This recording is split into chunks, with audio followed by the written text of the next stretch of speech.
अस्सलातु वस्सलामु अलैका या रसूल अल्लाह सल्लल्लाहु अलैहि वआलिहि वसल्लम। अस्सलामु अलैकुम रहमतुल्लाहि व बरकातुहू।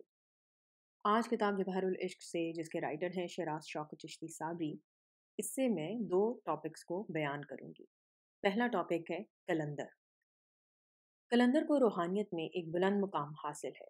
मुख्तलिफ लोगों ने कलंदर को मुख्तलिफ अंदाज में डिफ़ाइन किया है। कोई कलंदर की सिफ़ात बनाकर समझता है कि वो सब कुछ जान गया है, और कोई बंतर नचाने वाले को कलंदर कहता है कि यहाँ भी दुनिया को नचाया जाता है। कोई कहता है कि कुल अंदर यानी सब कुछ तेरे अंदर मौजूद है, तो कोई कहता है कि कुल अंदर यानी कह दो कि सब कुछ तुम्हारे अंदर ही है।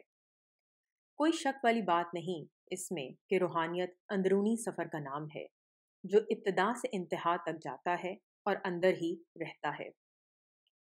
मस्जिद सी न मंदर दी, ए गल तेरे अंदर दी।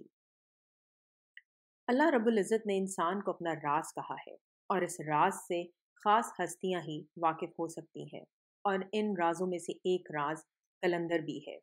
जैसे मंजिल ब मंजिल गौस कुतब अब्दाल के राज हैं, क्योंकि ये अल्लाह के राज हैं।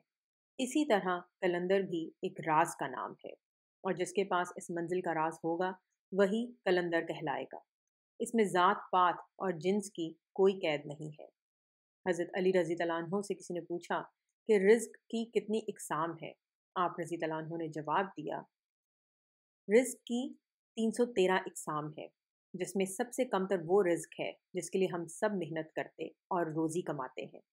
और मैं हैरान हूँ कि लोग सबसे कमतर चीज़ के लिए खुद को ख़वार करते हैं, जबकि सबसे बड़ा और अजीम रिज़्क़ रूहानियत का हसूल है।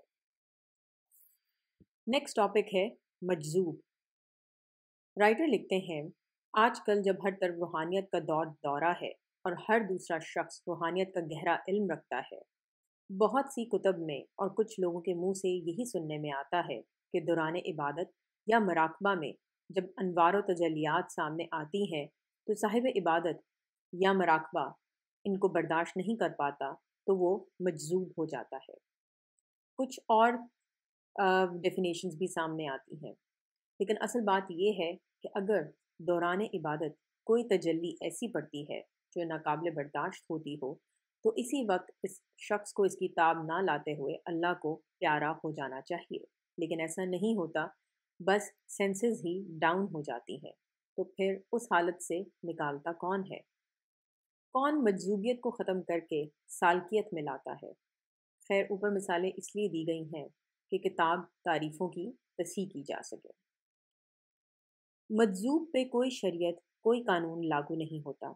इसे अपनी या गैर की कोई होश नहीं होती। ना खाने पीने, पहनने और तहारत का होश रहता है।